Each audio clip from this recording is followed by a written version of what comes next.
ഇന്ത്യയുടെ ചരിത്രം ഒരു കഥയുടെ രൂപത്തിൽ അവതരിപ്പിക്കുന്ന ഈ വീഡിയോ സീരീസിൻ്റെ ഏറ്റവും പുതിയ എപ്പിസോഡിലേക്ക് എല്ലാവർക്കും സ്വാഗതം. ആദ്യ എപ്പിസോഡുകൾ കണ്ടിട്ടില്ലാത്തവർക്ക് വേണ്ടി അതിൻ്റെ ലിങ്ക് ഞാൻ ഡിസ്ക്രിപ്ഷനിൽ കൊടുക്കുന്നുണ്ട്, പരിശോധിക്കാം. വർഷം 1707. 88 വയസ്സ് പ്രായമുണ്ടായിരുന്ന ഔറംഗസേബ് ശാരീരികമായിട്ടുള്ള അസുഖങ്ങളെ തുടർന്ന് മരണമടഞ്ഞു. ആ ഒരു കാലഘട്ടമായപ്പോഴേക്കും മുഗൾ സാമ്രാജ്യം അത് വളരെയധികം വലിപ്പമുള്ള ഒരു സാമ്രാജ്യമായി മാറിയിട്ടുണ്ടായിരുന്നു. എന്നാൽ അതിൻ്റെ സാമ്പത്തിക അവസ്ഥ വളരെ പരിതാപകരമാണ്. മുൻപ് ഔറംഗസേബ് ചെയ്തു കൂട്ടിയ അതേ കാര്യങ്ങൾ അദ്ദേഹത്തിൻ്റെ മക്കളും ആവർത്തിച്ചു. അധികാരത്തിനു വേണ്ടി എല്ലാവരും പരസ്പരം ആക്രമിക്കാൻ തുടങ്ങി. ഒടുവിൽ ആ ആക്രമണത്തിൽ വിജയിക്കുന്നത് ഔറംഗസേബിൻ്റെ മകനായ മൗസമാണ്. എല്ലാ ചക്രവർത്തിമാരെ പോലെയും മൗസവും അധികാരത്തിലേറിയ ഉടനെ തന്നെ അദ്ദേഹത്തിൻ്റെ പേരങ്ങ് മാറ്റി ബഹദൂർ ഷാ ഒന്നാമനെന്നാക്കി. ബഹദൂർ ഷാ ഒന്നാമന് അധികാരത്തിലേറുമ്പോൾ 63 വയസ്സാണ് പ്രായം. അതിൻ്റേതായിട്ടുള്ള പ്രശ്നങ്ങളൊക്കെ ആ ശരീരത്തിൽ നമുക്ക് പ്രകടമായി കാണാം. എന്നാലും അദ്ദേഹം വളരെ മികച്ച ഒരു രാജാവാകാനായിട്ട് ശ്രമിച്ചു. ആ കാലഘട്ടത്തിലെ മുഗൾ സാമ്രാജ്യത്തിൻ്റെ ഏറ്റവും വലിയ വെല്ലുവിളി മറാത്തകളും സിഖുകാരുമാണ്. മറാത്തകളായിട്ടും സിഖുകാരുമായിട്ടും വലിയ ലഹളകൾ നടക്കുന്ന ഒരു സാഹചര്യത്തിലാണല്ലോ ഔറംഗസേബ് മരിക്കുന്നത്. അതുകൊണ്ട് തന്നെ ബഹദൂർ ഷാ ഒന്നാമൻ അധികാരത്തിൽ കയറി അധികം വൈകാതെ തന്നെ ഇവരുമായി സമാധാനം സ്ഥാപിച്ചു. കാര്യങ്ങളെല്ലാം നല്ല രീതിയിൽ കടന്നു പോകുമെന്നാണ് എല്ലാവരും കരുതിയത്. മുഗൾ സാമ്രാജ്യം വീണ്ടും ഫൈനാൻഷ്യലി ഒരു വലിയ ശക്തിയാകുമെന്ന് എല്ലാവരും പ്രതീക്ഷിച്ചു. പക്ഷേ അങ്ങനെ ഉണ്ടായില്ല. വെറും 5 വർഷം മാത്രമാണ് ബഹദൂർ ഷാ ഒന്നാമന് ഭരിക്കാൻ സാധിച്ചത്. പ്രായമുണ്ടായിരുന്നു, അതിൻ്റേതായിട്ടുള്ള അസുഖങ്ങളുണ്ടായിരുന്നു. അതിനെ തുടർന്ന് 1712 അദ്ദേഹം മരിച്ചു. അതിനുശേഷം വീണ്ടും വലിയ അരാജകത്വമാണ് കൊട്ടാരത്തിൽ നടക്കുന്നത്. സഹോദരന്മാർ തമ്മിലുള്ള യുദ്ധം, ബഹദൂർ ഷാ ഒന്നാമൻ്റെ മക്കൾ തമ്മിലുള്ള യുദ്ധം. ആ യുദ്ധത്തിൽ തൻ്റെ പ്രിയപ്പെട്ട 3 സഹോദരന്മാരെ കൊന്ന് ജഹാംഗീർ ഷാ അധികാരത്തിൽ കയറി. അദ്ദേഹത്തെ സപ്പോർട്ട് ചെയ്യാനായിട്ട് വളരെ ശക്തനായിട്ടുള്ള ഒരു നോബിളും ഉണ്ടായിരുന്നു, സുൽഫിക്കർ ഖാൻ. ആ സുൽഫിക്കർ ഖാൻ്റെ ഇടപെടലിനെ തുടർന്നാണ് ജഹാംഗീറിന് എല്ലാവരെയും വകവരുത്തി അധികാരത്തിൽ കയറാൻ സാധിച്ചത്. അതുകൊണ്ട് തന്നെ അതിൻ്റെ പ്രത്യുപകാരം എന്ന വണ്ണം സുൽഫിക്കർ ഖാന് മുഖ്യമന്ത്രി സ്ഥാനം കൊടുത്തു. ജഹാംഗീർ ഷാ അധികാരത്തിലേറി എന്നുള്ളതൊക്കെ ശരിയാണ്. പക്ഷേ ശരിക്കും രാജ്യം ഭരിച്ചിരുന്നത് ജഹാംഗീർ ഷാ ആയിരുന്നില്ല, അത് സുൽഫിക്കർ ഖാനാണ്. സുൽഫിക്കർ ഖാൻ്റെ കയ്യിലെ വെറും പാവയായിട്ടാണ് പ്രവർത്തിച്ചത്. ജഹാംഗീർ ഷാ ചക്രവർത്തിയായിരിക്കുന്ന സമയത്താണ് ഇജ്റ സിസ്റ്റം സ്ഥാപിക്കുന്നത്. ഇതനുസരിച്ച് ചക്രവർത്തിയോ അല്ലെങ്കിൽ കൊട്ടാരവുമായി ബന്ധപ്പെട്ടിട്ടുള്ള ആളുകളോ ഒരിക്കലും നേരിട്ട് ടാക്സ് പിരിക്കില്ല. ടാക്സ് പിരിക്കാനായിട്ട് ഒരു വലിയ ലേലം തന്നെ വെച്ചു. ആ ലേലത്തിൽ ആളുകൾ പറയുന്നത് ഏറ്റവും ഉയർന്ന തുകകളാണ്. എനിക്ക് ഈ ഒരു പ്രദേശം തരികയാണെങ്കിൽ ഞാൻ ഇത്രമാത്രം ടാക്സ് അവിടെ നിന്ന് പിരിച്ചു തന്നോളാമുള്ള വാഗ്ദാനങ്ങളാണ്. അങ്ങനെ ഏറ്റവും കൂടുതൽ തുകകൾ കൊടുക്കാൻ വില്ലിംഗ് ആയിട്ടുള്ള ആളുകൾക്ക് ആ പ്രദേശത്തിൻ്റെ ടാക്സ് പിരിക്കാനുള്ള അവകാശം കൊടുക്കും. ഇങ്ങനെയുള്ള ആളുകളെയാണ് ഇജ്രാദാർ എന്ന് വിളിക്കുന്നത്. അവർക്ക് കിട്ടിയ സ്ഥലത്ത് നിന്ന് അവർക്ക് തോന്നുന്ന ടാക്സ് പിരിക്കാം. അവിടെ ചക്രവർത്തിയുടെ ഒരു ഇടപെടലും ഉണ്ടാകില്ല. ഇവിടെ അനുഭവിക്കുന്നത് പാവപ്പെട്ട കർഷകരും സാധാരണക്കാരായിട്ടുള്ള ജനങ്ങളുമാണ്. ചക്രവർത്തിയെ സംബന്ധിച്ചിടത്തോളം ലേലത്തുക എത്രയാണോ പറഞ്ഞിരിക്കുന്നത് അത് കൃത്യമായിട്ട് ചക്രവർത്തിക്ക് അല്ലെങ്കിൽ ഖജനാവിൽ കിട്ടിയിരിക്കണം. ജനങ്ങൾക്ക് എന്ത് സംഭവിച്ചാലും അതൊരു പ്രശ്നമേ അല്ല. ഇതിനെ തുടർന്ന് വലിയ രീതിയിലുള്ള കലാപങ്ങളൊക്കെ നടക്കുന്നുണ്ട്. പക്ഷേ സുൽഫിക്കർ ഖാൻ്റെ നേതൃത്വത്തിൽ ആ കലാപങ്ങളൊക്കെ അടിച്ചമർത്തി. അധികാരം കിട്ടാൻ വേണ്ടി ജഹൻദാർ കൊന്നുകളഞ്ഞ അദ്ദേഹത്തിൻ്റെ സഹോദരനാണ് അസീമുദ് ഷാ. അസീമുദ് ഷയ്ക്ക് ഒരു മകനുണ്ടായിരുന്നു, ഫറൂഖ് ഷിയാർ. തൻ്റെ പിതാവിനെ കൊന്ന ജഹൻദാറിനോട് ഫറൂഖ് ഷിയാറിന് അടക്കാനാവാത്ത വൈരാഗ്യമുണ്ട്. പക്ഷേ എങ്ങനെയാണ് പ്രതികാരം വീട്ടുന്നത്? ഈ ജഹൻദാർ രാജ്യം ഭരിക്കുന്ന ചക്രവർത്തിയാണ്. അദ്ദേഹത്തിൻ്റെ രോമത്തിൽ പോലും ഒന്ന് തൊടാൻ സാധിക്കില്ല. പണം വേണം, അതിനുപരിയായി സർവശക്തിയുള്ള ഒരു സൈന്യവും വേണം. അദ്ദേഹത്തിൻ്റെ പക്കലാണെങ്കിൽ ഇത് രണ്ടുമില്ല. സെയ്ദ് സഹോദരന്മാരായ സെയ്ദ് അബ്ദുള്ള ഖാനും സെയ്ദ് ഹുസൈൻ അലി ഖാനും നല്ല സമ്പന്നരാണ്. അവരുടെ കയ്യിൽ അതിശക്തമായിട്ടുള്ള ഒരു പടയുമുണ്ട്. അവരുടെ ആ ശക്തമായ പടയെയും കയ്യിലുള്ള പണവും ഫറൂഖ് ഷിയാറിന് അവർ കൊടുത്തു.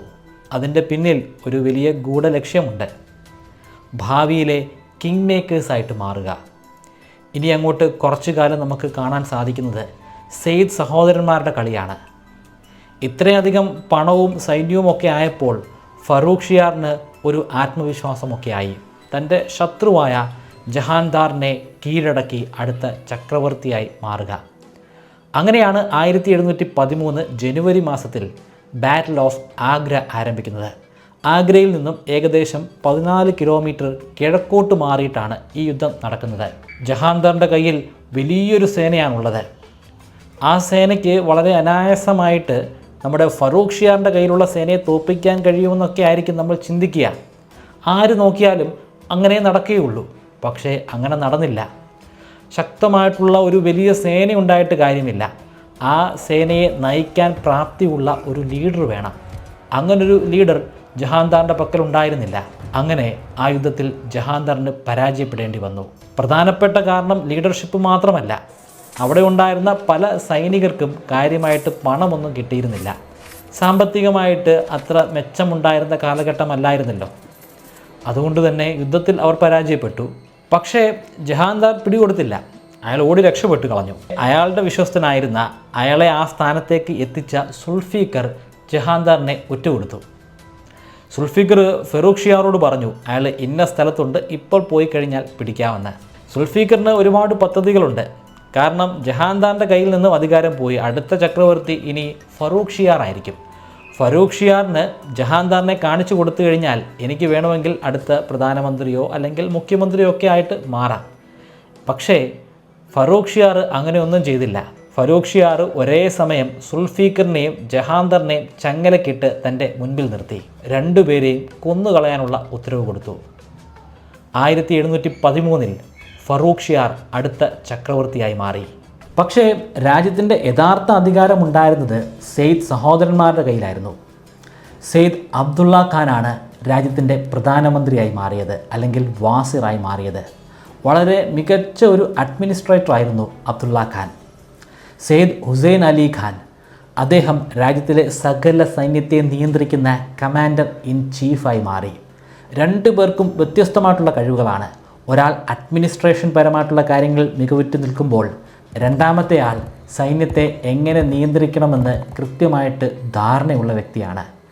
ആ കാലഘട്ടത്തിൽ മുഗൾ സാമ്രാജ്യത്തിലെ തന്നെ ഏറ്റവും ശക്തനായിട്ടുള്ള ഒരു ജനറലും ഹുസൈൻ അലി ഖാനായിരുന്നു. 1717 ജഹാൻദാറിൻ്റെ കാലഘട്ടത്തിലാണ് ബ്രിട്ടീഷ് ഈസ്റ്റ് ഇന്ത്യ കമ്പനിക്ക് ഫിർമാൻ അല്ലെങ്കിൽ റോയൽ ഡിഗ്രി ഇഷ്യൂ ചെയ്യുന്നത്. ഇതനുസരിച്ച് ബ്രിട്ടീഷ് ഈസ്റ്റ് ഇന്ത്യ കമ്പനിക്ക് ഒരു രീതിയിലുള്ള ഡ്യൂട്ടിയും അടയ്ക്കാതെ തന്നെ അവർക്ക് വ്യാപാരം നടത്താൻ സാധിക്കും. ഫറൂഖ് ഷിയാറിനോട് ആ രാജ്യ സദസ്സിലുണ്ടായിരുന്ന ചില നോബിൾസ് നിങ്ങൾ വെറും ഒരു പാവയാണെന്ന് പറഞ്ഞു. ആ സെയ്ദ് സഹോദരന്മാരെ ഒരിക്കലും വിശ്വസിക്കരുത്. അവർ പറയുന്നത് പോലാണ് ശരിക്കും ഇവിടുത്തെ രാജ്യകാര്യങ്ങളൊക്കെ നടക്കുന്നത്. താങ്കൾ അവരെക്കാൾ കേമനാണ്. അതുകൊണ്ട് താങ്കൾ തന്നെ യഥാർത്ഥ ചക്രവർത്തിയായിട്ട് മാറണം. അതിന് അവർ രണ്ടുപേരെയും കൊല്ലണം. ഫറൂഖ് ഷിയാർ അടുത്ത 6 വർഷം നിരന്തരമായി ഒരുപാട് പ്ലാനിങ് നടത്തി. ഫറൂഖ് ഷിയാർ ഒറ്റയ്ക്കല്ല, അദ്ദേഹത്തെ സഹായിക്കാനായിട്ട് ഒരുപാട് നോബിൾസും ഉണ്ടായിരുന്നു. പക്ഷേ 6 വർഷം നിരന്തരമായി ഒരുപാട് പ്ലാനിങ്ങുകൾ നടത്തിയെങ്കിലും അത് നടപ്പിലാക്കാനുള്ള ധൈര്യം ഫറൂഖ് ഷിയാറിന് ഉണ്ടായിരുന്നില്ല. ഫറൂഖ് ഷിയാർ അത്ര മികച്ച ഒരു ചക്രവർത്തിയോ ഒരു നേതൃപാടവുമുള്ള വ്യക്തിയോ ആയിരുന്നില്ല. 1718 ഇളയ സഹോദരനായ സെയ്ദ് ഹുസൈൻ അലി ഖാൻ ഡെക്കാൻ മേഖലയിലാണ്, അതായത് സൗത്ത് ഇന്ത്യയിലായിരുന്നു ഉണ്ടായിരുന്നത്. അദ്ദേഹത്തിന് ഒരു രഹസ്യ സന്ദേശം കിട്ടി. രാജാവ് ഫറൂഖ് ഷിയാർ അദ്ദേഹത്തിൻ്റെ സഹോദരനായ അബ്ദുള്ള ഖാനെ കൊല്ലാൻ പോവുകയാണ്. അതിന് തടയിടണം. പക്ഷേ തൻ്റെ പക്കലുള്ള സൈന്യം കൊണ്ട് കാര്യമായിട്ട് പ്രയോജനമില്ല. ശക്തമായിട്ടുള്ള ഒരു സേന തന്നെ വേണം. അതിന് സഹായം ചോദിക്കണം. ആരിൽ നിന്നാണ് സഹായം ചോദിക്കാൻ സാധിക്കുക? അദ്ദേഹം നിൽക്കുന്ന ആ തെക്കൻ മേഖലയോട് ചേർന്ന് ഒരു സാമ്രാജ്യമുണ്ട്, മറാത്ത സാമ്രാജ്യം. അദ്ദേഹം മറാത്ത സാമ്രാജ്യത്തിലെ നിരവധി ഓഫീസേഴ്സിനെ കണ്ടു. ആ കൂട്ടത്തിൽപ്പെട്ട വ്യക്തിയാണ് പേഷ്വാ ബാലാജി വിശ്വനാഥ്. അവരോട് അദ്ദേഹത്തിന് ആവശ്യപ്പെടാനുണ്ടായിരുന്നത് 15,000-ഓളം വരുന്ന കാവലറി അല്ലെങ്കിൽ കുതിരപ്പടയാണ്. അതിനു പകരം ഡെക്കാൻ എന്ന വലിയ പ്രദേശം തന്നെ നിങ്ങൾക്ക് തരാം. സ്വന്തമായിട്ട് ഭരിക്കാനല്ല, അവിടെ നിന്ന് നിങ്ങൾക്ക് ഇഷ്ടാനുസരണം ടാക്സ് കളക്ട് ചെയ്യുക. മറാത്തകൾക്ക് സന്തോഷം മാത്രമേ ഉണ്ടായിരുന്നുള്ളൂ. ഒരു യുദ്ധവും ചെയ്യാതെ ഡെക്കാൻ മേഖലയിലെ വിളവ് നിലങ്ങൾ അവർക്ക് സ്വന്തമാക്കാം. സെയ്ദ് ഹുസൈൻ അലി ഖാൻ ആവശ്യപ്പെട്ടതുപോലെ തന്നെ 15,000-ഓളം വരുന്ന കുതിരപ്പടയെ അദ്ദേഹത്തിന് കിട്ടി. ആ കുതിരപ്പടയും അദ്ദേഹത്തിന് സ്വന്തമായിട്ടുണ്ടായിരുന്ന സേനയുമായി നേരെ ഡൽഹിയിലേക്ക് മാർച്ച് ചെയ്തു. മൂത്ത സഹോദരനായിരുന്ന സെയ്ദ് അബ്ദുള്ള ഖാൻ ആ കാലഘട്ടങ്ങളിലൊക്കെ ഡൽഹിയിലുണ്ടായിരുന്നു. ഈ വലിയ സേന ഡൽഹിയിൽ മാർച്ച് ചെയ്ത് എത്തിയപ്പോൾ അവരോടൊപ്പം അബ്ദുള്ള ഖാനും കൂടെ ചേർന്നു. ചക്രവർത്തിയോട് നേരിട്ട് കണ്ട് സംസാരിക്കണം, ഈ കൊലച്ചതിക്ക് പിന്നിലുള്ള കാര്യങ്ങൾ എണ്ണി എണ്ണി ചോദിക്കണം. അതിന് ഒരാൾ ഇപ്പോൾ കൊട്ടാരത്തിൻ്റെ ഉള്ളിലേക്ക് പോകേണ്ടതായിട്ടുണ്ട്. അതിന് ഏറ്റവും അനുയോജ്യൻ മൂത്ത വ്യക്തിയായ സെയ്ദ് അബ്ദുള്ള ഖാനാണ്.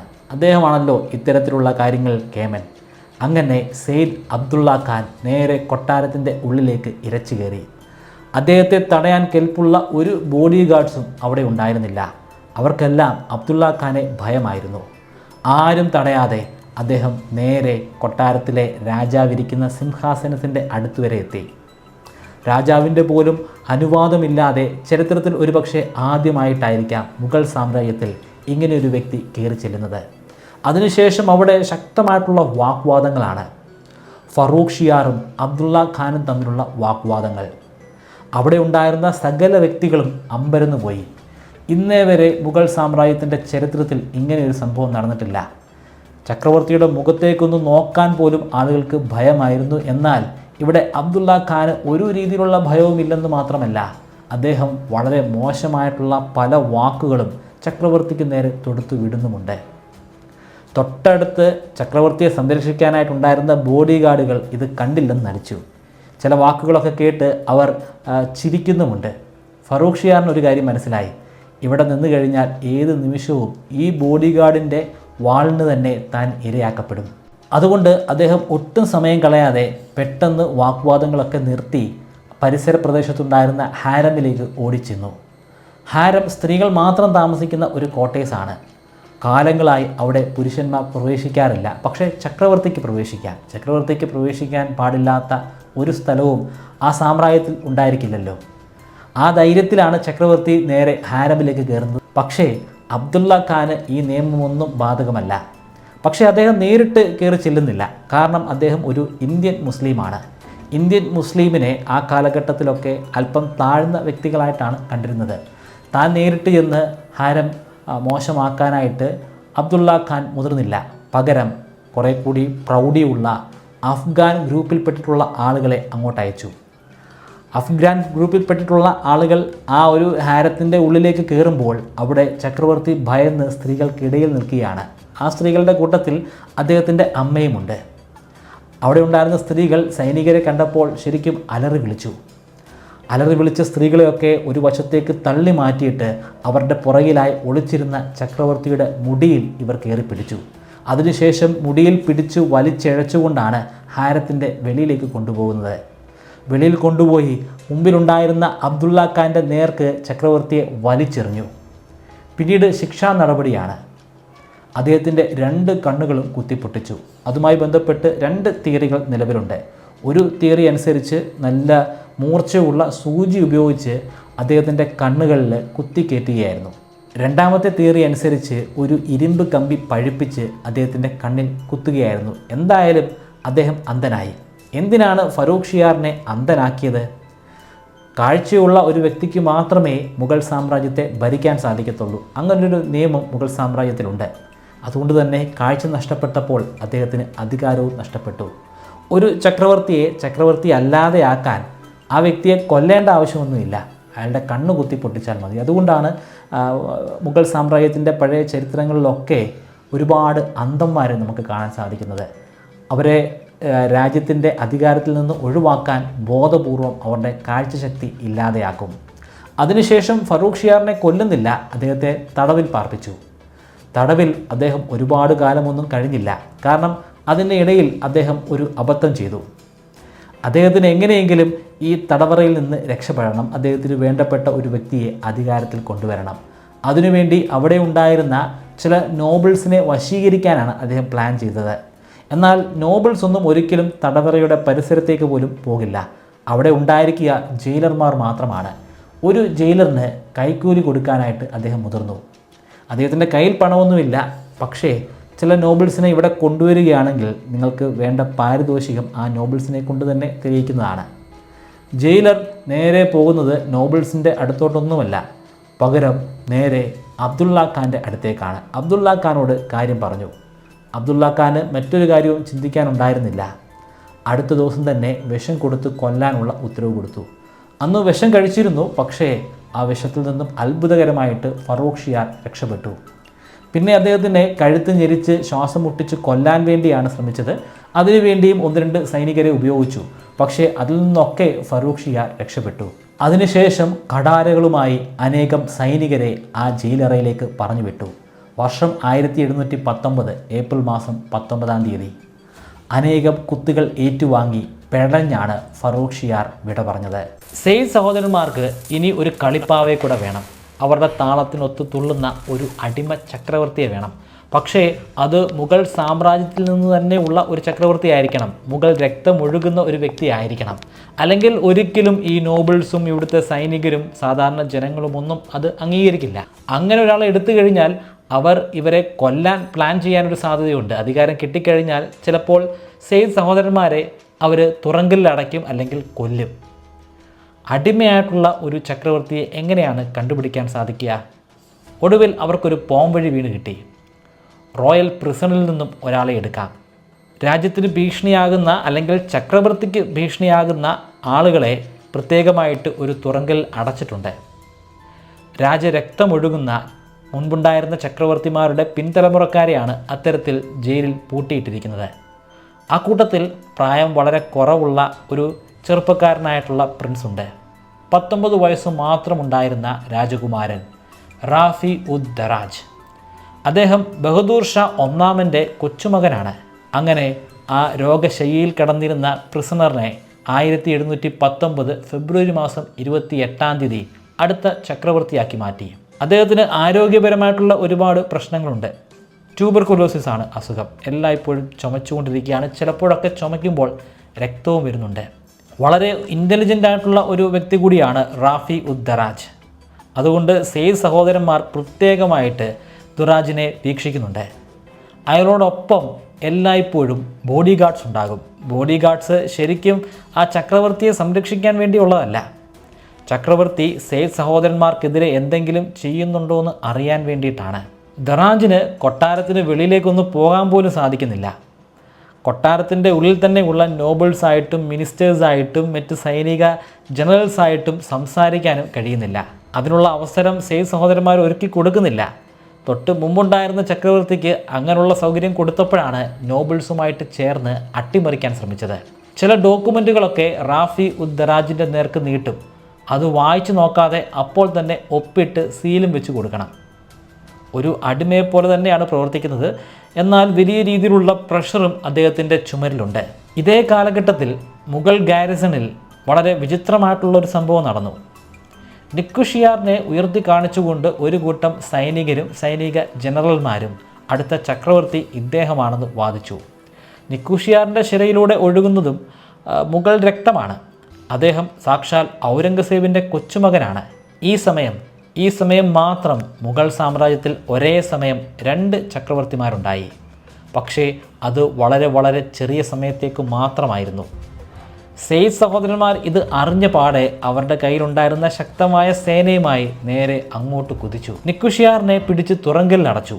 അവിടെ ഉണ്ടായിരുന്ന ശത്രുക്കളായിട്ടുള്ള പല സൈനികരെയും സൈനിക ജനറൽമാരെയും തൽക്ഷണം വകവരുത്തി. ചക്രവർത്തിയായ റാഫി ഉദ് ദറാജിൻ്റെ ആരോഗ്യസ്ഥിതി വളരെ വളരെ മോശമായി. ചുമയ്ക്കുമ്പോഴൊക്കെ ഒരുപാട് രക്തം വെളിയിലേക്ക് വരുന്നുണ്ട്. അതിനുപരിയായി രാജ്യകാര്യങ്ങളുമായി ബന്ധപ്പെട്ടിട്ടുള്ള ഒരുപാട് പ്രഷറുമുണ്ട്. ഒരു ഗതിയുമില്ലാതെ ആയപ്പോഴാണ് അദ്ദേഹം നേരെ സെയ്ദ് സഹോദരന്മാരുടെ കാലിൽ വീണത്. എനിക്കിനി ഈ സിംഹാസനത്തിൽ ഇരിക്കാൻ വയ്യ. എനിക്ക് സ്വസ്ഥമായിട്ടൊന്ന് മരിക്കണം. ഞാൻ നിങ്ങളെ ഒന്നും ചെയ്യില്ല. അങ്ങനെ ചെയ്യാൻ പറ്റുന്ന ഒരു ആരോഗ്യസ്ഥിതിയിലല്ല ഞാനെന്ന് നിങ്ങൾക്ക് വ്യക്തമായിട്ട് അറിയാമല്ലോ. നിങ്ങൾക്ക് വേണമെങ്കിൽ അടുത്ത ചക്രവർത്തിയായിട്ട് എൻ്റെ സഹോദരനെ നിയമിക്കാം. അദ്ദേഹവും ഇപ്പോൾ തുറങ്കലിലുണ്ടല്ലോ. അദ്ദേഹം നിങ്ങൾക്ക് ആവശ്യമുള്ള കാര്യങ്ങളൊക്കെ ചെയ്തു തരും. ഒടുവിൽ സെയ്ദ് സഹോദരന്മാർ ഇത് ചെവിക്കൊണ്ടു. അവർ റാഫി ഉദ് ദറാജിന് വിശ്രമിക്കാൻ അനുവദിച്ചു. പകരം അദ്ദേഹത്തിൻ്റെ സഹോദരനായ റാഫി ഉദ് ദൗളയെ അടുത്ത ചക്രവർത്തിയാക്കി മാറ്റി. 1719 ജൂൺ മാസം 6-ാം തീയതിയാണ് റാഫി ഉദ് ദൗള അടുത്ത ചക്രവർത്തിയായി മാറിയത്. തൊട്ട് മുമ്പുണ്ടായിരുന്ന ചക്രവർത്തി റാഫി ഉദ് ദറാജിന് പിന്നീട് വെറും ഒരാഴ്ച മാത്രമാണ് ജീവിച്ചിരിക്കാൻ കഴിഞ്ഞത്. അദ്ദേഹത്തിന് ഏകദേശം 19 വയസ്സ് മാത്രം പ്രായമുള്ളപ്പോൾ മരിക്കേണ്ടി വന്നു. മുഗൾ സാമ്രാജ്യത്തിൻ്റെ ചരിത്രത്തിൽ തന്നെ ഏറ്റവും കുറച്ചു കാലം ചക്രവർത്തിയായിരുന്ന വ്യക്തിയാണ് റാഫി ഉദ്ദറാജ്. അദ്ദേഹം വെറും 98 ദിവസം മാത്രം ആ സ്ഥാനത്തിരുന്നു. റാഫി ഉദ്ദൗള ഒരു അടിമയെ പോലെ സെയ്ദ് സഹോദരന്മാർ പറയുന്ന കാര്യങ്ങളൊക്കെ അതേപടി ചെയ്തു കൊടുത്തു. പക്ഷേ അദ്ദേഹത്തിനും അധികം ആയുസ്സൊന്നും ഉണ്ടായിരുന്നില്ല. ഒരു ഡ്രഗ് അഡിക്റ്റ് ആയിരുന്നു. എല്ലായ്പ്പോഴും കറുപ്പ് അദ്ദേഹം ഉപയോഗിക്കും. അങ്ങനെ നിരന്തരമായി കറുപ്പ് ഉപയോഗിച്ച് ഓവർഡോസ് കാരണമാണ് അദ്ദേഹം മരിക്കുന്നത്. സെയ്ദ് സഹോദരന്മാർക്ക് പിന്നെയും പ്രശ്നമായി. റാഫി ഉദ്ദൗള അവർ പറയുന്നത് പോലൊക്കെ അനുസരിച്ചിരുന്നു. പക്ഷേ അധികം ആയുസ്സുണ്ടായില്ലല്ലോ. ഇനിയും അതുപോലെ തന്നെയുള്ള ഒരു അടിമയെ കണ്ടെത്തണം. അതിന് വേറെങ്ങോട്ടും അവർ പോയില്ല, റോയൽ പ്രിസണിലേക്കാണ് പോയത്. അവിടെ നിന്നും റോഷൻ അക്തറിനെ അവർ തിരഞ്ഞെടുത്തു. റോഷൻ അക്തർ ബഹദൂർ ഷാ ഒന്നാമൻ്റെ കൊച്ചുമകനാണ്. അദ്ദേഹത്തെ 1719 സെപ്റ്റംബർ മാസത്തിൽ അടുത്ത ചക്രവർത്തിയായി അവരോധിച്ചു. എല്ലാവരെയും പോലെ തന്നെ റോഷൻ അക്തറും അദ്ദേഹത്തിൻ്റെ പേര് മാറ്റി നസറുദ്ദീൻ മുഹമ്മദ് ഷാ എന്നാക്കി. നസറുദ്ദീൻ മുഹമ്മദ് ഷാ വളരെ ചെറിയ പ്രായത്തിൽ തന്നെ ജയിലറയിലായതാണ്. കാര്യമായിട്ടുള്ള വിദ്യാഭ്യാസമോ അറിവോ ആളുകളെ കണ്ടിട്ടുള്ള പരിചയവുമില്ല. അതുകൊണ്ട് തന്നെയാണ് കൃത്യമായിട്ട് നസീറുദ്ദീൻ ഷായെ തന്നെ ഈ ഒരു സ്ഥാനത്തേക്ക് സെയ്ദ് സഹോദരന്മാർ കൊണ്ടുവന്നത്. കാരണം ഒന്നും അറിയാത്ത ഒരു ചെറിയ പയ്യനാണല്ലോ, അവൻ ഞങ്ങൾ പറയുന്ന പോലൊക്കെ അനുസരിക്കുമെന്ന് അവർ വിശ്വസിച്ചു. മണ്ടനെ പോലെ തന്നെയാണ് ശരിക്കും അയാൾ പെരുമാറിയത്. എന്നാൽ അയാൾ ഒരിക്കലും ഒരു മണ്ടനായിരുന്നില്ല. അതിബുദ്ധിമാനായിട്ടുള്ള ഒരു ചക്രവർത്തിയായിരുന്നു നസറുദ്ദീൻ മുഹമ്മദ് ഷാ. അദ്ദേഹത്തിന് കൃത്യമായിട്ടുള്ള പ്ലാനിംഗ് ഉണ്ട്. ഞാൻ അല്പം സ്മാർട്ടാണെന്നുള്ള ഒരു സൂചന കിട്ടിക്കഴിഞ്ഞാൽ ഉടൻ തന്നെ സെയ്ദ് സഹോദരന്മാർ തന്നെ കൊന്നുകളയാനുള്ള സാധ്യതയുണ്ട്. ആദ്യഘട്ടങ്ങളിലൊക്കെ നസറുദ്ദീൻ ഷായ്ക്ക് മുമ്പത്തെ ചക്രവർത്തിമാർക്ക് കൊടുത്തിരുന്നത് പോലെയുള്ള ഒരു സെക്യൂരിറ്റി കൊടുത്തിരുന്നു. അത് നസറുദ്ദീൻ ഷായെ സംരക്ഷിക്കാൻ വേണ്ടിയല്ല, അയാൾ എന്താണ് ചിന്തിക്കുന്നത്, ആരോടൊക്കെയാണ് സംസാരിക്കുന്നതെന്നൊക്കെ കൃത്യമായിട്ട് വീക്ഷിക്കാനാണ്. സ്വന്തം അമ്മയോടൊപ്പം അല്പസമയം ചിലവഴിക്കാൻ പോലും ശരിക്കും അദ്ദേഹത്തിന് കഴിയുന്നില്ല. അമ്മയോട് സംസാരിക്കാം, പക്ഷേ അമ്മയോട് സംസാരിക്കുമ്പോഴും ഒപ്പം മറ്റ് ബോഡി ഗാർഡ്സ് ഉണ്ടായിരിക്കും. നോബിൾസിനോട് സംസാരിക്കാനുള്ള അധികാരമില്ല. കൊട്ടാരത്തിന് വെളിയിലേക്ക് പോകാൻ സാധിക്കുകയില്ല. ചില സമയത്തൊക്കെ അയാൾ കൊട്ടാരത്തിന് വെളിയിലേക്ക് പോകണം, അവിടുത്തെ കാഴ്ച കാണണമെന്നൊക്കെ വാശി പിടിക്കും. ആ സമയത്ത് സെയ്ദ് സഹോദരന്മാരുടെ കൂടെ മാത്രമാണ് അയാൾക്ക് കൊട്ടാരത്തിന് വെളിയിൽ പോകാൻ സാധിച്ചിരുന്നത്. താൻ ഒട്ടും തന്നെ മിടുക്കനല്ല, സുഖകരമായിട്ട് ജീവിക്കുക മാത്രമാണ് തൻ്റെ ലക്ഷ്യമെന്ന് തെളിയിക്കാൻ വേണ്ടി അയാൾ എപ്പോഴും മദ്യപിക്കുമായിരുന്നു. കൂടാതെ സ്ത്രീകളോടൊപ്പമാണ് അയാളുടെ സഹവാസം. അങ്ങനെ എല്ലായ്പ്പോഴും സന്തോഷിച്ച് എൻജോയ് ചെയ്ത് കഴിയുന്ന ഒരു ചക്രവർത്തിയാണ്. മുഗൾ സാമ്രാജ്യത്തിൻ്റെ ചരിത്രത്തിൽ തന്നെ ഇത്രയധികം ഹാപ്പി ആയിട്ട് കഴിഞ്ഞു പോയിരുന്ന ഒരു മുഗൾ ചക്രവർത്തി ഉണ്ടോ എന്ന് സംശയമാണ്. അതുകൊണ്ട് തന്നെയാണ് നസറുദ്ദീൻ മുഹമ്മദ് ഷായ്ക്ക് രംഗീല എന്നുള്ള ഒരു പേര് കൂടെ വീണത്. എല്ലായ്പ്പോഴും സന്തോഷിച്ച് ആഘോഷിച്ച് ജീവിക്കുന്ന ഒരു ചക്രവർത്തി. എന്നാൽ ആ സന്തോഷവും ആ ആഘോഷങ്ങളും ഒരു മറ മാത്രമായിരുന്നു. അത് ശരിക്കും വർക്കൗട്ടായി. സെയ്ദ് സഹോദരന്മാർ നോക്കുമ്പോൾ ഇവൻ ഞങ്ങൾക്കൊരു വെല്ലുവിളിയേ അല്ല, ഞങ്ങൾ പറയുന്നതൊക്കെ അനുസരിക്കും, അവന് ആവശ്യമായിട്ടുള്ള പെണ്ണും മദ്യവും ഒക്കെ കൊടുത്താൽ മാത്രം മതി. അതുകൊണ്ട് തന്നെ അവനെ ഗാർഡ് ചെയ്യാനായിട്ട് അല്ലെങ്കിൽ അവൻ്റെ നീക്കങ്ങളൊക്കെ നിരീക്ഷിക്കാനായിട്ട് ഏർപ്പാടാക്കിയിരുന്ന ബോഡി ഗാർഡ്സിൻ്റെ എണ്ണത്തിൽ കുറവ് വന്നു എന്ന് മാത്രമല്ല, ഈ ബോഡി ഗാർഡ്സ് തന്നെ കാര്യമായിട്ട് ചക്രവർത്തിയെ ശ്രദ്ധിക്കാതെയായി. അങ്ങനെയാണ് അയാൾ രഹസ്യമായിട്ട് ഒരു സന്ദേശം ദക്ഷിണേന്ത്യയിലുണ്ടായിരുന്ന ശക്തനായിട്ടുള്ള ഒരു ഗവർണറായ നിസാം ഉൾ മുൾക്കിന് അയച്ചു കൊടുക്കുന്നത്. സന്ദേശവാഹകൻ വളരെ പെട്ടെന്ന് തന്നെ ഡെക്കാനിൽ എത്തിച്ചേർന്ന് ഈ സന്ദേശം കൊടുത്തു. സന്ദേശം വളരെ ചെറുതായിരുന്നു. എന്നെ സഹായിക്കുക, എന്നെ രക്ഷപ്പെടുത്തുക. എന്നെ രക്ഷപ്പെടുത്തിയാൽ നിങ്ങളാണ് അടുത്ത വാസികൾ, അതായത് നിങ്ങളാണ് അടുത്ത പ്രധാനമന്ത്രി. അതിൻ്റെ അർത്ഥം ചക്രവർത്തി കഴിഞ്ഞാലുള്ള അടുത്ത സ്ഥാനം ഇനി നിസാം ഉൾ മുൾക്കിനാണ്. നിസാം ഉൾ മുൾക്ക് തന്ത്രങ്ങൾ മെനഞ്ഞു. അങ്ങ് ഡൽഹിയിലുണ്ടായിരിക്കുന്ന ആ സെയ്ദ് സഹോദരന്മാരെ ഡെക്കാനിലേക്ക് കൊണ്ടുവരണമെങ്കിൽ ഇവിടെ ഒരു ചെറിയ കലാപം തുടങ്ങണം. അദ്ദേഹം ഒരു കലാപത്തിന് പദ്ധതിയൊരുക്കി. കലാപം ആരംഭിച്ചെന്നറിഞ്ഞപ്പോൾ ഇളയ സെയ്ദ് സഹോദരനായ സെയ്ദ് ഹുസൈൻ അലി ഖാൻ അവിടെ നിന്ന് ഒരു സേനയുമായി ഡെക്കാനിലേക്ക് പുറപ്പെട്ടു. പക്ഷേ എന്തോ ഒരു കാരണം കൊണ്ട് അദ്ദേഹം ആ യാത്രയിൽ ചക്രവർത്തിയെയും കൂട്ടിയിരുന്നു. മിക്കവാറും ചക്രവർത്തിയെ എല്ലായ്പ്പോഴും നിരീക്ഷിക്കാൻ വേണ്ടിയായിരിക്കാം. അങ്ങ് ഡൽഹിയിലുണ്ടായിരുന്ന അദ്ദേഹത്തിൻ്റെ മൂത്ത ജ്യേഷ്ഠൻ അബ്ദുള്ള ഖാൻ മറ്റെന്തെങ്കിലും തിരക്കിലായിരിക്കാം. അദ്ദേഹത്തിന് കൃത്യമായിട്ട് ചക്രവർത്തിയെ നിരീക്ഷിക്കാൻ സാധിക്കില്ലായിരിക്കാം. അങ്ങനെ നമുക്ക് അനുമാനിക്കാം. എന്തായാലും ചക്രവർത്തിയും കൊണ്ടാണ് ഇവർ ഡെക്കാനിലേക്ക് വരുന്നത്. വളരെ ദൈർഘ്യമേറിയ ഒരു യാത്രയാണല്ലോ. ഒരുപാട് ദിവസങ്ങൾ കൊണ്ട് മാത്രമേ ഇവർക്ക് ലക്ഷ്യസ്ഥാനത്ത് എത്തിച്ചേരാൻ സാധിക്കത്തുള്ളൂ. അതുകൊണ്ട് തന്നെ ഇടയ്ക്ക് പല സ്ഥലങ്ങളിലും ടെമ്പററി ആയിട്ട് ക്യാമ്പുകൾ ഉണ്ടാക്കി താമസിച്ചാണ് ഇവർ യാത്ര ചെയ്യുന്നത്. ഒരിക്കൽ ഇവർ ജയ്പൂരിൽ എത്തിച്ചേർന്നു. ജയ്പൂരിൽ ഒരു ക്യാമ്പ് ടെൻ്റൊക്കെ കെട്ടി സ്ഥാപിച്ചു. ക്യാമ്പിലുണ്ടായിരുന്ന സൈനിക മേധാവികളെയൊക്കെ നേരിട്ട് കണ്ട് ചർച്ചകളൊക്കെ നടത്തിയതിന് ശേഷം ഹുസൈൻ അലി ഖാൻ ഒരു പല്ലക്കിലേറി അദ്ദേഹത്തിൻ്റെ ടെൻറ്റിലേക്ക് യാത്ര ചെയ്യുകയായിരുന്നു. പല്ലക്ക് 5-6 പേര് വഹിച്ചുകൊണ്ട് പോകുന്നു. ആ പല്ലക്കിൻ്റെ അടുത്തേക്ക് ഒരു മധ്യവയസ്കൻ ഓടി വരുന്നു. അയാളുടെ കയ്യിൽ ഒരു പെറ്റീഷൻ ലെറ്റർ ഉണ്ട്. എനിക്ക് നീതി വേണം, എനിക്ക് ന്യായം വേണം, എന്നെ താങ്കൾ രക്ഷിക്കണമെന്നൊക്കെ പറഞ്ഞുകൊണ്ടാണ് ഓടി വരുന്നത്. കണ്ടു കഴിഞ്ഞാൽ ഒരു സാധുവാണ്. ആ വ്യക്തിയുടെ പേരാണ് ഹൈദർ ബഗ്. ഹൈദർ ബഗിൻ്റെ കയ്യിൽ രഹസ്യമായി ഒളിപ്പിച്ചു വെച്ച ഒരു കടാര ഉണ്ടായിരുന്നു. അതാരും ശ്രദ്ധിക്കുന്നില്ല. ഇതെല്ലാം നിസാം ഉൽ മുൽക്കിൻ്റെ പദ്ധതിയാണ്. ഈ വരുന്നത് ഒരു സൂയിസൈഡ് ബോംബറാണ്. ആ കാലഘട്ടത്തിൽ ബോംബൊന്നുമില്ല. ഇദ്ദേഹം നേരെ ചാവാൻ വേണ്ടി ഒരു ചാവേറായിട്ടാണ് വരുന്നത്.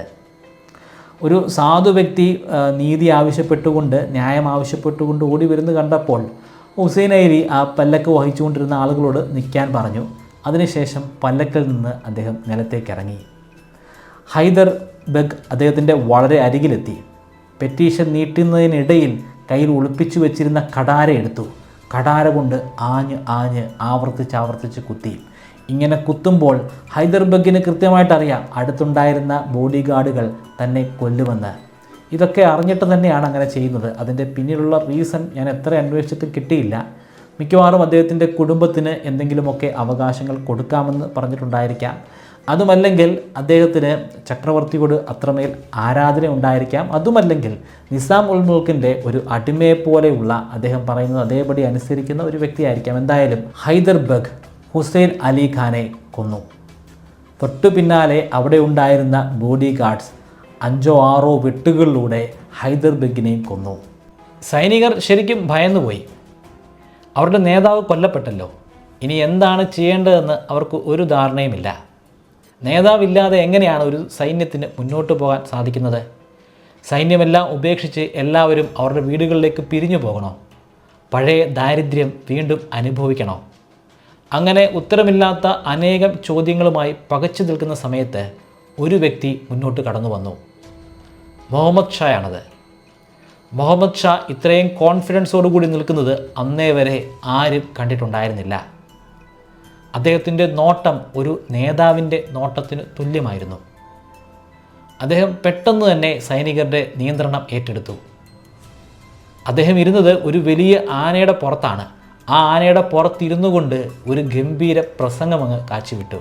ഞാൻ സ്വതന്ത്രനായിരിക്കുന്നു. ഇനി മുഗൾ സാമ്രാജ്യത്തിൻ്റെ ശരിക്കുമുള്ള ചക്രവർത്തി ഞാൻ മാത്രമാണ്. എന്നെ നിയന്ത്രിക്കാൻ ഇവിടെ ആരുമില്ല. നിങ്ങൾക്കെല്ലാവർക്കും ഈ ചക്രവർത്തിയോടൊപ്പം നിൽക്കാം. എൻ്റെ ഒപ്പം നിന്നു കഴിഞ്ഞാൽ നിങ്ങൾക്ക് ഞാൻ ഒരുപാട് സമ്മാനങ്ങൾ തരും. നിങ്ങളുടെ ശമ്പളമെല്ലാം ഞാൻ ഇരട്ടിയാക്കി തരാം. എൻ്റെ കൂടെ നിന്നാൽ മാത്രം മതി. സത്യം പറഞ്ഞാൽ അവിടെ ഉണ്ടായിരുന്ന സൈനികർക്കൊക്കെ സെയ്ദ് സഹോദരന്മാരോട് വലിയ വെറുപ്പാണ്. അവർ പണമൊക്കെ തരുന്നുണ്ടെന്നുള്ളത് സത്യമാണ്. ചക്രവർത്തി തരുന്നതിനേക്കാൾ കൂടുതൽ പണം തരാൻ ഈ സെയ്ദ് സഹോദരന്മാരെ കൊണ്ട് സാധിക്കും. അവർക്ക് അധികാരവുമുണ്ട്. പക്ഷേ അവരുടെ സിരയിലൂടെ ഒഴുകുന്നത് രാജരക്തമല്ലല്ലോ, മുഗൾ രക്തമല്ല. അവർ ശരിക്കും ഇന്ത്യക്കാരായിട്ടുള്ള മുസ്ലിംസ് മാത്രമാണ്. അവരെ അനുസരിക്കേണ്ട ഒരു കാര്യവുമില്ല, ഒരു ബാധ്യതയുമില്ല. എന്നിട്ടും പണത്തിനു വേണ്ടിയും അവരുടെ ആയുസ്സിനു വേണ്ടിയും സെയ്ദ് സഹോദരന്മാരെ ബഹുമാനിച്ച് മുന്നോട്ട് പോവുകയായിരുന്നു. അപ്പോഴാണ് യഥാർത്ഥ മുഗൾ രക്തമൊഴുകുന്ന മുഹമ്മദ് ഷാ അവരുടെ നേതാവായിട്ട് മാറുന്നത്, ഒരു വലിയ ഗംഭീര അവസരമൊരുക്കി തരുന്നത്. 2 കൈയും നീട്ടി അവിടെ ഉണ്ടായിരുന്ന സകല സൈനികരും ആ അവാർഡ് ഏറ്റുവാങ്ങി. അങ്ങനെ മുഹമ്മദ് ഷായുടെ പിന്നിൽ അവർ അണിനിരന്നു. തൻ്റെ പ്രിയപ്പെട്ട സഹോദരനായ ഹുസൈൻ അലി ഖാൻ്റെ മരണവാർത്ത അല്ലെങ്കിൽ കൊലപാതക വാർത്ത കേട്ടപ്പോൾ അബ്ദുള്ള ഖാന് അടക്കാനാവാത്ത ദേഷ്യം തോന്നി. എത്രയും പെട്ടെന്ന് തന്നെ ഇതിൻ്റെ കാരണക്കാരനായ നിസാം ഉൽ മുൽക്കിനെയും രംഗീലയെയും കൊന്നുകളയണം. പക്ഷേ അതിനു മുമ്പ് ചില കാര്യങ്ങൾ ചെയ്യണം. നിലവിലെ ചക്രവർത്തി അത് രംഗീലയാണ്. രംഗീലയെ ആ സ്ഥാനത്ത് നിന്ന് മാറ്റണം. അതിൻ്റേതായിട്ടുള്ള ചില ചടങ്ങുകളിലേക്കാണ് ആദ്യം അദ്ദേഹം കടക്കുന്നത്. രാജകുമാരനായിരുന്ന ഇബ്രാഹിമിനെ അടുത്ത ചക്രവർത്തിയായി അവരോധിച്ചു. അതിനുശേഷം തൻ്റെ പക്കലുണ്ടായിരുന്ന സകല സേനയുമായി നേരെ ഡെക്കാനിലേക്ക് പുറപ്പെട്ടു. ഹസൻപൂരിൽ വെച്ച് 2 സേനയും കൂട്ടിമുട്ടി. മറുഭാഗത്ത് രംഗീലയും നിസാം ഉൽ മുൽക്കും അവരുടെ സേനയും. ശക്തമായിട്ടുള്ളൊരു യുദ്ധമായിരുന്നു. പക്ഷേ അബ്ദുള്ള ഖാന് ആ യുദ്ധത്തിൽ പിടിച്ചു നിൽക്കാൻ കഴിഞ്ഞില്ല. കാരണം യുദ്ധത്തിൽ അബ്ദുള്ള ഖാന് വലിയ എക്സ്പീരിയൻസ് ഒന്നുമില്ല. സെയ്ദ് സഹോദരന്മാരിൽ യുദ്ധവീരൻ അത് മരിച്ചുപോയ ഹുസൈൻ അലി ഖാനാണ്. സെയ്ദ് സഹോദരന്മാരുടെ കയ്യിലെ വാളായിരുന്നു ഹുസൈൻ അലി ഖാൻ. ആ വാള് ഒടിഞ്ഞു പോയിരിക്കുന്നു. അബ്ദുള്ള ഖാന് കാര്യമായിട്ടൊന്നും ചെയ്യാൻ സാധിച്ചില്ല. യുദ്ധത്തിൽ അദ്ദേഹം പരാജയപ്പെട്ടു. പക്ഷേ അദ്ദേഹത്തെ കൊല്ലാൻ രംഗീല മുതിർന്നില്ല. കാരണം രംഗീലയെ ആരാണ് ചക്രവർത്തിയാക്കിയത്? അത് ഈ സെയ്ദ് സഹോദരന്മാരാണ്. സെയ്ദ് സഹോദരന്മാർ തന്നെ ചക്രവർത്തിയാക്കിയില്ലായിരുന്നെങ്കിൽ താൻ ഇന്നും ആ ഒരു അടിമയായിട്ട് ആ ജയിലറയിൽ കിടന്നേനെ. ശരീരം മുഴുവനും ചങ്ങലക്കിട്ട് തൻ്റെ കാൽ കീഴിൽ കിടത്തിയിരിക്കുന്ന അബ്ദുള്ള ഖാനോട് ഒരു മനസ്സലിവ് തോന്നിയതുകൊണ്ട് അദ്ദേഹത്തെ കൊല്ലാതെ നേരെ ജയിലറയിലേക്ക് പറഞ്ഞു വിടുമായിരുന്നു. പക്ഷേ 2 കൊല്ലം മാത്രമാണ് അബ്ദുള്ള ഖാന് ആ ജയിലറയിൽ കിടക്കേണ്ടി വന്നത്. 2 കൊല്ലം കഴിഞ്ഞപ്പോൾ ചക്രവർത്തിയുടെ ആ കുറ്റബോധമോ അല്ലെങ്കിൽ ആ വിഷമോ ഒക്കെ മാറി കൊല്ലാൻ തീരുമാനിച്ചു. വിഷം കൊടുത്ത് അബ്ദുള്ള ഖാനെ കൊന്നു.